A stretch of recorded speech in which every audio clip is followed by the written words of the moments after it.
My name is Mariam and I'm 27 years old and I come from India. I belong to Hinduism. I just cried. I cried for, I don't know, more than half an hour. I just kept crying.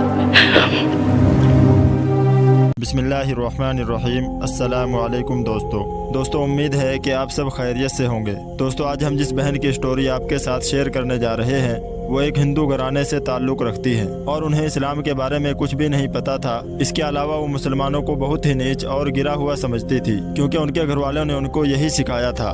दोस्तों, आपको बता दें कि ये video social media पर English ज़ुबान में है, लेकिन हम आपके लिए इस वीडियो को हिंदी ज़ुबान में सुनाने वाले हैं। इसीलिए आपसे गुजारिश है कि आप हमारे चैनल को सब्सक्राइब कर दें और पास ही में बने बेल आइकन को भी ज़रूर दबा दें ताकि हमारी आने वाली वीडियोस की नोटिफिकेशन आपको सबसे पहले मिल सके। दोस्तों, ये बहन अपने इंटरव्यू में अपनी स्टोरी शेयर करते हुए कहती है कि मेरा नाम मरियम है और मेरी उम्र 27 साल है और मैं इंडिया से हूँ और मैं हिंदू घराने में पली बड़ी हूँ जो कि बहुत ज़्यादा प्रेसिंग नहीं थे, मतलब कि वो बहुत ज़्यादा धार्मिक नहीं थे और मज़हब हमारे लिए हमेशा एक पहेली रही है और सिर्फ रिवायती तौर पर हम उस मज़हब को मानते थे। ख़ानदान में से कोई भी मज़हब पर अमल नहीं करता है, लेकिन हाँ, वो अपने अकेले में बहुत सख्त हैं, लेकिन वो मज़हब पर अमल नहीं करते हैं। ऐसा नहीं था कि मैं इस्लाम के बारे में जानती थी या मैं मुसलमानों के बारे में जानती थी, क्योंकि ईमानदारी से कहूँ तो वो जगह जहाँ मैं आई हूँ अगरचे वहाँ मुसलमान हैं, लेकिन 23 साल तक मैं मुसलमानों से नहीं मिली जब तक मैं यहाँ तमुद्दा अरब अमीरात में नहीं आई। सच्ची बात करते हुए मैं हमेशा उनसे डरती थी क्योंकि मुझे बचपन से सिखाया गया था कि ये अच्छे लोग नहीं हैं, ये बुरे हैं, ये दहशतगर्द हैं, ये दहशतगर्दी से ताल्लुक़ रखते हैं। लेकिन फिर मैं यहाँ बरकलेस में काम करने लगी और यहाँ मेरे पाकिस्तानी मुस्लिम दोस्त थे और वो बहुत अच्छे थे। यही वो वक्त था जब एहसास हुआ कि ठीक है, ये इंसान है और ये वाकई अच्छे लोग हैं। ये उनका अच्छा सलूक था जिसने मुझे सबसे पहले मुस्लिम लोगों की तरफ राग़िब किया। ये उनका अच्छा सलूक था जिसने मुझे सबसे पहले मुस्लिम लोगों की तरफ राग़िब किया, पर मज़हब की तरफ नहीं। मैं मज़हब की तरफ नहीं आ रही, बस लोगों की तरफ।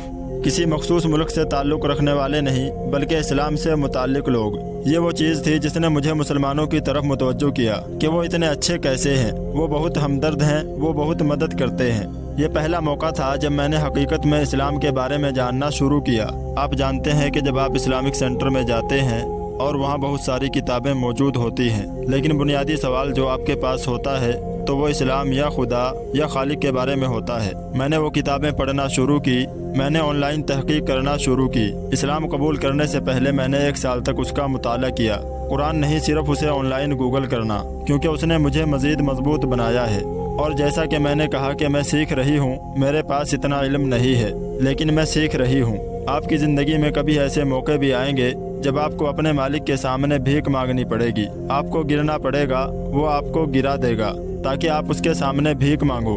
एक वक्त ऐसा आएगा जब तुम्हारी सारी अना और तुम्हारी सारी ताकत और पैसे ख़त्म हो जाएंगे। और ये जो मैं बोल रही हूँ, मुझे लगता है कि ये एहसास मुझे इस्लाम कबूल करने के बाद हुआ। इससे पहले मैं सोचती थी कि मेरे पास मेरे वालिदैन हैं, मेरे पास वो गाड़ी है, मेरे पास इतने पैसे हैं, लेकिन जब अल्लाह ताला तुमसे सब कुछ छीन ले तब तुम क्या करोगे। मैं समझती हूँ कि अल्लाह ने उस वक्त मुझ में ये ताकत डाल दी थी कि मैं कुछ भी हो पीछे नहीं हटूंगी।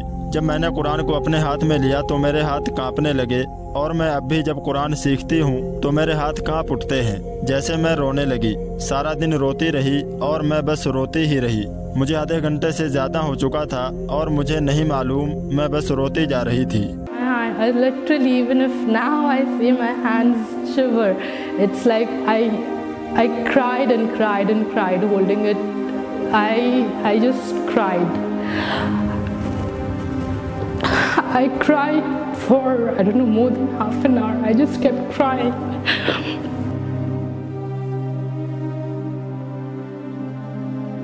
मैं ऐसे लोगों से ये कहना चाहूँगी जो इस्लाम को जानते हैं लेकिन अब तक वो इस्लाम पर अमल पैरा नहीं है। अगर आप खुदा पर यकीन रखते हैं तो आपको उस खुदा पर भरोसा करना है। और मैं बस इतना ही कहूँगी कि आप जो कुछ भी कर रहे हैं, आपको सिर्फ उस खुदा पर भरोसा करने की ज़रूरत है। अगर आपको खुदा पर भरोसा और यकीन नहीं है तो ये सिर्फ आपके लब कह रहे हैं कि आपको खुदा पर भरोसा है, लेकिन आप हकीकत में नहीं रखते। एक बार जब वो ईमान आप में दाखिल हो जाएगा तो आप खुद ब खुद अमल पैरा हो जाएंगे।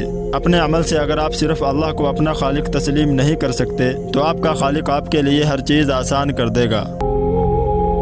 तो दोस्तों देखा आपने कि कैसे हमारी इस बहन के दिल में ईमान इस कदर घर कर जाता है कि वो अपनी स्टोरी सुनाते हुए रोने लग जाती है। और हम पैदाइशी मुसलमानों को एक पैगाम भी देती है कि अगर हमारे दिलों में अल्लाह के लिए मोहब्बत होगी तो हम खुद अल्लाह का जिक्र किए बगैर नहीं रह पाएंगे और खुद ब खुद हम अल्लाह के तमाम अहकामों को पूरा करते चले जाएंगे। दोस्तों जब हमें कोई सांप अचानक से नजर आ जाता है तो हम अपनी जान बचाने के लिए जद्दोजहद करते हैं। हालांकि सांपों में बहुत ही कम अक़साम ऐसी होती हैं जो जहरीली होती हैं, लेकिन फिर भी इंसान शक में मुब्तला हो जाता है कि ये सांप जहरीला होगा और अपने आप को महफूज कर लेता है। लेकिन आखिरत के बारे में हर मुसलमान को यकीन है कि मौत के बाद एक और ज़िंदगी है और फिर जन्नत और जहन्नम है। लेकिन उसके बाद भी हम बेफिक्र होकर बड़े बड़े गुनाहों को अंजाम देते हैं और एक अल्लाह पर यकीन होने के बावजूद अल्लाह को नाराज़ करते रहते हैं। अब अल्लाह ताला से दुआ है कि अल्लाह रब्बुल इज़्ज़त हम सभी के सगीरा और कबीरा गुनाहों को माफ़ फरमाए और हमें पक्की और सच्ची तौबा करने की तौफीक अता फरमाए। दोस्तों इस वीडियो के बारे में अपनी राय कमेंट बॉक्स में ज़रूर बताएं और इस वीडियो को जितना हो सके शेयर ज़रूर करें। अस्सलामु अलैकुम व रहमतुल्लाहि व बरकातुहू।